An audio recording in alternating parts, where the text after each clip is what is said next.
Et Luc, voilà, ça c'est la ligne Paul, Luc propose quelque chose de logikos, aussi selon le logos. Et ce qu'il a dit sur Jésus, je vais le reformuler à ma manière d'exégète, c'est ce qui est frappant, c'est que Jésus parle les différents langages de l'Écriture. Il y a le langage de la sagesse. Et le Père Beauchamp, qui fut mon maître, insistait beaucoup. La sagesse, c'est ce qu'Israël a en commun avec les nations. C'est là où on argumente selon la raison. Voilà. Une fois de plus, est-ce qu'on a besoin de Jésus pour nous dire qu'un aveugle qui guide un autre aveugle tomberont dans un trou, ou que l'homme qui veut bâtir une tour doit s'asseoir pour réfléchir s'il peut aller jusqu'au bout et s'il a l'argent pour finir la tour? C'est du bon sens, c'est de l'intelligence. Jésus parle le langage de l'intelligence et de la sagesse. Il parle aussi le langage des prophètes et de la révélation, le langage de l'Apocalypse, les mystères du royaume de Daniel, le langage « malheur à vous, génération adultère et pervertie ». C'est un langage de conversion éthique, un langage basé sur la révélation. Donc, derrière ce qu'on essaye de dire, et la citation du catéchisme de l'Église catholique, comme catholique, d'ailleurs comme les orthodoxes et comme une bonne partie des protestants, nous portons fortement l'idée qu'il y a entre la théologie de la création et la théologie de la révélation une harmonie profonde. Le Dieu qui se révèle et le Dieu qui a créé le monde. Et donc, bien sûr, s'il se révèle, c'est qu'il nous apporte des choses que peut-être nous aurions mis beaucoup de temps. Bon, si Vatican I, bon, Tatum, on n'y serait peut-être pas arrivé ni facilement ni rapidement, mais ce qui se révèle vient conforter, vient s'appuyer, vient appuyer un être humain qui, dans son essence même, comprenant la raison, a été créé par Dieu pour cela. Voilà. Et là, alors, ce qui est intéressant, c'est que Paul ne le dit pas du tout avec le même type de langage que Jésus, parce que, pour faire un bref portrait des deux hommes, moi je trouve ça magnifique, ce contraste. Jésus, c'est un Galiléen, de langue araméenne, de la campagne, qui prend ses références dans le monde de la campagne galiléenne. Regardez les lys des champs, la graine qui pousse, l'ivraie, etc. Paul, il est comme moi, là c'est un urbain. Paul, vous aurez les jeux du cirque, le corps social comparé à un corps humain, il a été formé à l'école des rhéteurs, il vient d'une grande ville, il a toujours été dans les grandes villes, les capitales de province romaines, Antioche, Corinthe, Éphèse, Thessalonique, puis Rome. Bon. Donc, il est un juif de la diaspora hellénistique. Jésus est un juif du monde araméen. Il est citoyen romain. Le monde de Jésus subit les réquisitions. Si on te demande de faire 1000, fais-en 2 avec le légionnaire, la loi du millage, donc le légionnaire a le droit de demander à un passant de porter son paquet pour 1000. Donc Jésus est de ce monde galiléen qui subit le poids des collecteurs d'impôts, personnage très important dans les évangiles. Voilà. Donc ils sont très différents. Mais sur ce point du rapport création-révélation, ils sont profondément en harmonie. Et ils portent cet équilibre théologique. Bon, peut-être je vais relaisser la parole, j'aimerais dire encore un mot et je reviendrai après sur cette question de comment je formule cet équilibre. Une autre manière de le dire, c'est la question folie-sagesse. Alors Paul a commencé, voilà, irrationalité, voilà, c'est irrationnel, rationalité. Paul est quelqu'un qui appartient au top 1% de l'Empire, qui a reçu le meilleur de la formation juive pharisienne, qui connaît les Écritures par cœur, qui argumente. Il est dit pour Abraham, etc. C'est quelqu'un qui a reçu le meilleur de la formation rhétorique grecque, qui possède les lieux communs, les topoi, et qui connaît la philosophie populaire synicostique. S'il faut citer Ménandre, un Corinthien terme, il citera Ménandre. Un proverbe d'ailleurs d'une puissante portée, hein, les bonnes mœurs, les mauvaises mœurs corrompent la bonne compagnie, je ne sais pas quoi. Bon, un proverbe, vous le mettez chez les Chinois, chez les Papous, ça marche très bien. Donc, dire ça, c'est un proverbe commun. Donc, c'est quelqu'un qui a cette culture-là et qui va mobiliser toutes ses ressources intellectuelles, rationnelles, pour convaincre. Il va argumenter. La proposition de la foi chrétienne, il ne dit pas « Jésus est ressuscité, croyez-le, voilà », sinon il n'écrirait pas de lettre, d'ailleurs, il n'aurait rien à nous dire. Il argumente, mais la résurrection, mais alors c'est quoi? Mais alors le corps, machin, le corps glorieux, regardez les astres, il y a toute une démonstration. Et en même temps, et c'est ça qui est extraordinaire, c'est quelqu'un qui va dire tous les raisonnements du monde, toute la sagesse du monde ne pourront pas faire qu'il y ait ce saut de la foi. Voilà. Ma puissance rhétorique, c'est pas elle qui vous a donné la foi. C'est l'Esprit de Dieu, c'est votre ouverture personnelle, intérieure, intime, à la foi. Et il faut tenir les deux. Parce que, effectivement, si jamais la foi n'était qu'une chose qui pourrait être parfaitement démontrée, se retire du jeu. Ça contraindrait la liberté, ce serait inacceptable. Donc le fond, c'est, et c'est impressionnant de voir comment Paul le fait, c'est-à-dire, je mets tout en œuvre, toutes mes capacités humaines, pour montrer la plausibilité de la révélation, pour montrer la beauté et la crédibilité de la proposition chrétienne, tout en sachant qu'in fine, j'ai fait le maximum, mais il y a un saut, il y a quelque chose, voilà, alors c'est tout le début de Corinthiens, la sagesse de ce monde, voilà, les Juifs ne l'ont pas reconnu, les Grecs ne l'ont pas reconnu. Et en même temps, Paul ne nie pas la valeur de la sagesse des Grecs, ni la valeur des Écritures juives. Il utilise les deux. Donc, à la fois tenir au nom de la création, au nom de ce qui a été donné à chaque homme, cette capacité à aller vers Dieu, en même temps reconnaître que la révélation, et notamment l'adhésion de la foi à la croix, la folie du message, hein, vous savez que Paul, chaque fois qu'il arrive à la croix, il emploie des paradoxes, parce que là, la raison se heurte à quelque chose qui quelque part, la dépasse, je formulerai comme ça, je fais un peu vite, et donc il formule des paradoxes. Hein, le Christ, riche qu'il était, s'est fait pauvre pour nous enrichir de sa pauvreté. L'hyperlétisme, un peu bizarre, comment on enrichit. Ou Dieu l'a fait malédiction pour nous afin qu'il devienne bénédiction. En quoi le fait que le Christ est malédiction, maudit sur la croix, c'est bénédiction. Voilà, ça c'est le mystère de la croix, il faut y entrer. C'est lié au mystère d'incarnation dont parlait Paul, mais en tout cas, il fait le maximum pour argumenter, pour aller jusqu'au bout de ce qu'il peut dire avec le langage. C'est comme quand il nous dit à Corinthiens 12, bon, j'ai été jusqu'au troisième ciel, j'ai entendu des paroles ineffables qui n'est pas permis à l'homme de redire, n'empêche que Paul parle. Voilà, bon, c'est un peu le dilemme des mystiques. Hein. Je ne peux pas parler, je ne peux pas dire vraiment ce que j'ai vécu, mais je vais quand même, et comme Thérèse d'Avila écrit 3000 pages. Donc, voilà, je ne peux pas parler, mais je parle quand même, et des gens me comprennent, et j'utilise ma raison pour parler, pour mettre par écrit des mots dans la langue commune.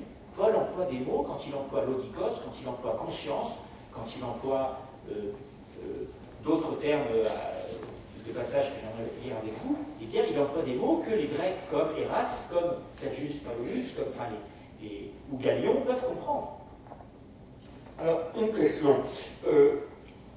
Quand les premiers chrétiens développent, on va dire, leur idéologie, pour être neutre pour l'instant, il existe une religion juive, une théologie juive. Plusieurs. Est-ce que le judaïsme, est, en dehors de sa terre d'origine, est très répandu dans le monde méditerranéen déjà? On trouve des juifs un peu partout, en Grèce, très vite.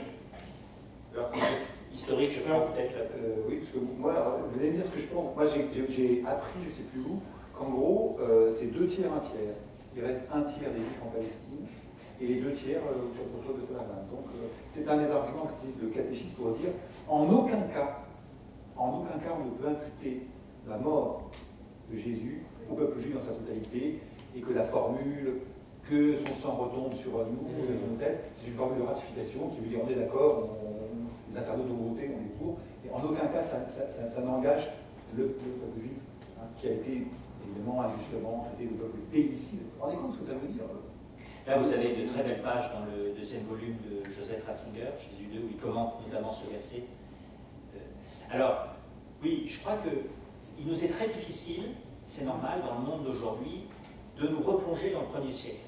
Alors, la différence avec aujourd'hui, peut-être c'est la différence entre l'ancienne évangélisation et la nouvelle évangélisation, c'est qu'on est dans un monde saturé de religion. Alors il y a un certain nombre d'irreligieux, de cyniques, alors cynique en philosophie, là je prends le sens français court, mais disons il y a un centre de libertins, en Grèce, mais disons le fond du monde est religieux. Alors, il y a la religiosité gréco-latine, les grands temples, Artémis, la religion civile des Romains, auquel les chrétiens s'affrontent, et qui va être le grand lieu de contention pendant 3 siècles, le culte à l'empereur, les Romains étant par ailleurs des gens assez prosaïques en matière de religion, qui se vantent de leur pietas, de leur piété, de leur dévotion, mais qui installent petit à petit ce culte impérial.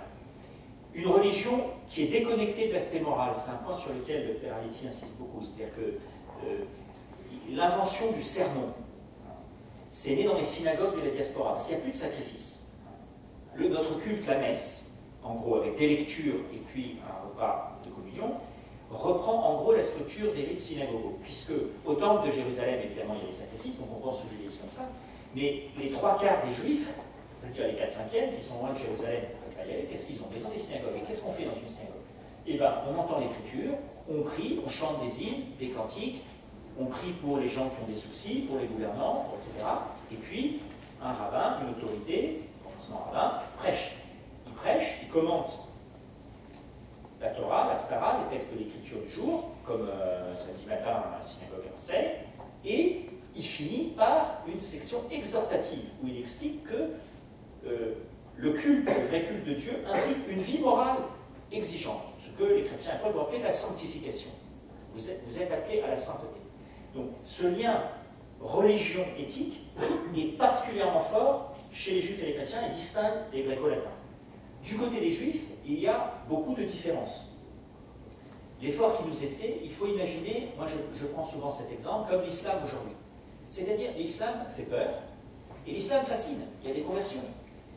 Les juifs représentent peut-être un tiers de la population du delta d'Égypte. Ils étaient 1% 2 siècles avant. En Chypre, à Antioche, donc, il y a des centaines de milliers de craignants Dieu, de prosélytes, et d'ailleurs, un des objectifs du livre de Luc, de l'œuvre de Luc, c'est de s'adresser à cette population-là. Tout le monde est à peu près d'accord qu'une bonne partie des premières communautés chrétiennes, sans doute plus même, sont formées dans la diaspora de gens qui avaient été soit prosélytes, sympathisants du judaïsme, soit même convertis au judaïsme. Donc, c'est une religion, moi il y a un auteur qui m'a illuminé il y a une dizaine d'années, qui enseigne à Berkeley, qui dit « Le judaïsme est la religion hellénistique par excellence ». Depuis Alexandre, c'est la religion qui depuis 3 siècles progresse le plus. Qui représente donc 10% de l'Empire romain et de 20 à 30% de la population à l'Est. C'est massif. Bon.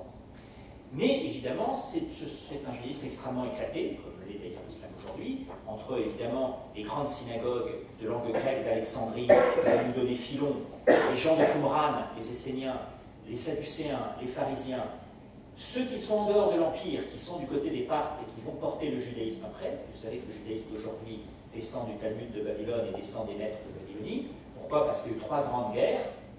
La guerre de 66-70, qui va éliminer une bonne partie de la population de Judée-Galilée. Celle qu'on oublie toujours, 115-118, la révolte de la diaspora hellénistique d'Égypte, de Cyrénaïque, de Chypre et d'Antioche, réprimée dans le sang par les Romains. 100 ans d'absence de traces des Juifs en Égypte, de 115 à 200 à peu près, plus d'Australia, plus de papier, donc vraiment terrible.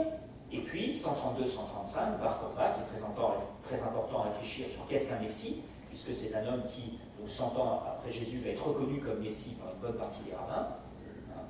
Donc, après la révolte de Bar Kokhba, en gros, le judaïsme bascule en dehors de l'Empire. Le centre de gravité du judaïsme bascule en dehors de l'Empire. Ça a une conséquence très importante, c'est que Philon, la Septante, tout le patrimoine intellectuel et rationnel du judaïsme de langue grecque va passer au christianisme. La Septante va devenir une Bible chrétienne à partir de 118, puisque les juifs de langue grecque qu'il a portés, il faut bien voir qu'au moment où écrit Luc, pour un chrétien, il y a 100 juifs.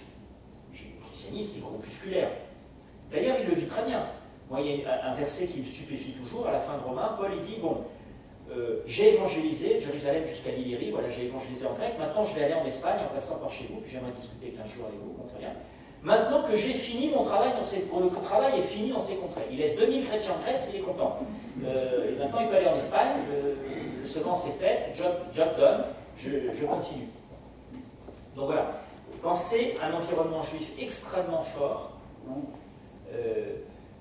attractif, et où, là, il y a eu le génie sans doute de premiers apôtres chrétiens, alors Paul en monde hellénistique, certainement d'autres en monde araméen, ceux qui ont porté la communauté de Matthieu, par exemple, qui ont su formuler le message chrétien dans des catégories que les juifs formés à l'écriture pouvaient entendre. Et puis, évidemment, côté gréco-latin, là on a quand même l'exemple de Paul qui nous montre comment on pouvait présenter le message chrétien en s'appuyant voilà, moi je suis très frappé par exemple au fil de temps que les paraboles que déploie Paul, les images qu'il prend, il n'y a pas plus banal.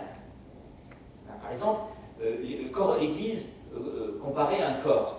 Ça, c'est une tarte à la crème des écoles, des études secondaires. L'apologue de Ménénius Agrippa, donc le corps social, vous savez, à Rome, il y a un problème avec les plébéiens, bon, on envoie un sénateur qui dit, mais enfin, la main, si la main ne cesse de manger à la bouche, l'estomac, alors vous faites la grève, on sait bien, mais enfin, nous formons tous un seul corps, il faut être solidaire, enfin, la tête, les mains, bon. Donc ça, c'était devenu un lieu commun, le corps. Bon. Paul prend cette image, la christologie, il la réfère au Christ, mais la métaphore elle-même n'est pas originale. Ou il compare la vie morale, la vie spirituelle, au jeu du siècle. Hein, on prend le bouclier de la foi, le masque de l'épée de la vertu. C'est une tarte à la crème absolue. Donc, il utilise des lieux communs de la culture hellénistique, il les réfère au Christ, et il annonce le message de l'Évangile à travers ces lieux-là. Il va dans les capitales de province, là où il faut être. Dans toute l'Achaïe et la Macédoine, on a résonné la nouvelle. Donc je vais dire aujourd'hui, Paul dirait, ben voilà, Internet, il faut y être. Le lieu, là où ça circule, là où ça parle, il faut y être. Prendre des images, des références culturelles que les gens ont. Bon, les livres, les films, que sais-je. Lui-même s'appuie sur, voilà. Par exemple, il y a eu des débats pendant 100 ans, ben, quelle est la philosophie grecque dont il est le plus proche, enfin, dans le courant stoïque, puisque les chrétiens, au plan moral, sont assez proches. Ben, c'est impossible à dire, parce qu'il reprend des éléments tellement généraux, qui sont tellement déjà passés dans la culture commune, qu'on ne peut pas lui attribuer un courant particulier. Il s'appuie sur ce qui est déjà diffusé, j'allais dire, assez généralement. Alors, une question que je vais poser justement, je rebondis en fait par rapport à vos derniers propos, à Paul Xavier. On en est où, au moment où le christianisme apparaît, commence à se développer, des débats philosophiques, des grandes idées, des grands thèmes qui sont embrassés. Vous avez évoqué les stoïciens, il y avait aussi les derniers soubresauts des cyniques et des épicuriens. On en est où C'est pas évident à dire. Il y a en gros, on vit le passage du stoïcisme antique au stoïcisme qu'on appellera le stoïcisme impérial, qui est celui de Sénèque, frère de Galien. En même temps, Cicéron, hein, que nous connaissons tous pour avoir subi des traductions dans notre jeune âge. J'ai fini un peu plus versions personne. en fait plus loin. Est-ce une libération? Je ne sais pas. Cicéron s'intitule philosophe académicien, donc héritier du platonisme, mais ce qu'on appelle les académiciens sont en fait des sceptiques. On imagine Platon comme ce philosophe qui l'a profondément influencé l'Antiquité, et il influencera le christianisme. Augustin, Saint Augustin dit Platon n'est pas mieux. Hein. Les Grecs sont la dialectique de Platon, c'est ce qu'il y a de mieux, et il n'y a pas de raison de se priver de ce qu'il y a de mieux, c'est le meilleur vecteur de réflexion. Ensuite, la relève aristotélicienne, via les Arabes, mais pour revenir à la question posée, Platon est interprété à travers les dialogues socratiques comme une sorte de quête très très sceptique qui, devant chaque affirmation, dit au fond, on n'est pas sûr. Et alors, ce qui est très important de comprendre, c'est que le scepticisme, ou du moins l'esprit d'enquête, de suspension du jugement qui est propre au dialogue socratique, se termine toujours par une référence à la divinité. On veut définir le beau, on n'y arrive pas, on essaie de critère le beau c'est utile, le beau c'est l'harmonieux, le beau c'est proportionné, le beau c'est équilibré, et à la fin on dit Theia Noera, c'est par un partage divin, c'est par une étincelle divine. La connaissance, pareil, la vertu, pareil. La plupart des dialogues platoniciens aporétiques, c'est-à-dire qui terminent en impasse, en sac, donc mettent au bout du jour, dans les milieux intellectuels, une sorte de scepticisme, mais c'est un scepticisme qui a une porte de sortie, et cette porte de sortie, c'est par le haut, c'est l'inspiration divine. Autrement dit, cette philosophie-là, qui du côté du stoïcisme cherche un ordre, une providence universelle, qui rétribue et qui permet aussi à chaque individu de découvrir sa dignité, l'empire sur lui-même, la maîtrise de soi. Hein. Et cette philosophie dite académique, dont Cicéron est un représentant longtemps, si vous voulez, qui est très sceptique sur ce qu'on peut dire sur la justice, sur la beauté, etc., mais qui garde toujours l'idée qu'il y a une réponse divine, hein, à tel point que, tenez-vous bien, le catéchisme de l'Église catholique cite Cicéron à propos de la loi naturelle, en disant, c'est lui, il a compris, Cicéron a compris, Cicéron, c'est la référence du catéchisme sur une loi qui vient dans une loi supérieure, qu'il est interdit de violer, qu'en aucun cas on ne peut changer. Et donc Cicéron, tout sceptique qu'il est, joue les antigones, affirme que l'être humain est dépositaire et obligataire d'une loi naturelle non écrite. Donc, il y a, mais le christianisme n'arrive pas, encore une fois, comme un cheveu sur la soupe, excusez-moi cette mauvaise métaphore, mais comme nous avons une excellente soupe chez les Dominicains, et il n'y avait pas de cheveux dedans. Le il rejoint les recherches de la pensée humaine dans ce qu'elles ont de meilleur.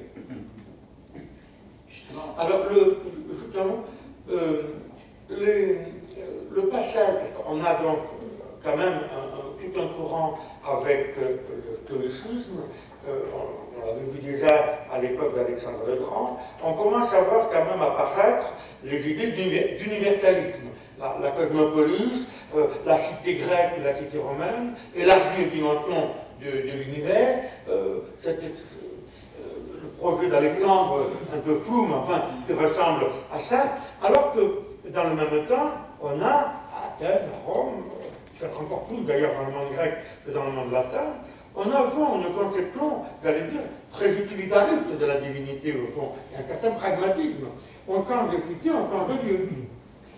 Alors, moi je pense qu'il y a une aspiration, le christianisme arrive à un moment, enfin après on va qualifier de providentiel, où il y a une aspiration, justement dans tout un courant de la philosophie gréco-latine, à l'universel. Justement, s'il y a une divinité, l'idée qu'il y a une divinité des Romains, des Daces, des Galates ou des Juifs, est critiquée.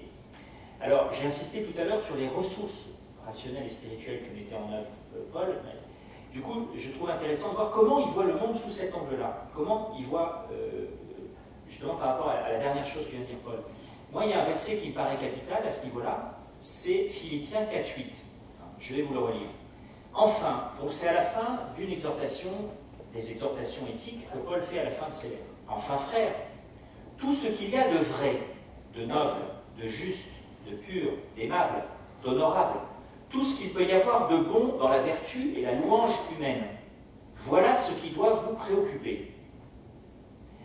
Ce qui signifie, je traduis, que le noble, le vrai, le juste, le pur, l'aimable, l'honorable sont un langage commun que nous avons avec le monde, avec les autres. Il ne dit pas c'est notre juste, notre vrai, notre bon.